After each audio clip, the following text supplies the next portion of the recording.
2 రోజుల క్రితం cockroach Janata party Hyderabad gun పార్క్‌లో ఒక నిరసన కార్యక్రమం చేపట్టింది కదా! ఆ కార్యక్రమానికి ఎవరెవరు అటెండ్ అయ్యి ఉంటారు అని చెప్పి ఒకసారి నేను పరిశీలించాను. ఎవరు తెలుసా అందులో పాల్గొన్నది? నిన్నగాక మొన్న 2 రాష్ట్రాల మధ్య చిచ్చు పెట్టడానికి విశ్వ ప్రయత్నం చేసినటువంటి ఒక ప్రొఫెసర్. ఆ తర్వాత యాంటీ నేషనలిస్ట్ ఒక జర్నలిస్ట్. యాంటీ హిందూ ఒక యూట్యూబర్.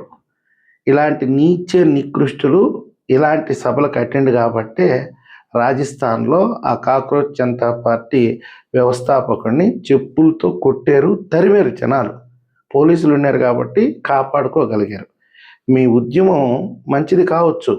కాకపోతే చీమలో పెట్టిన పుట్టలో పాములు దూరినట్టుగా ఇలాంటి ఎదవన్నర ఎదవలు మొత్తం మీ పుట్టలో గాని దూరితే మీ పోరాటమే నిర్వీర్యం అయిపోద్ది. ఇది యువత ఒకసారి గమనించుకోవాలి.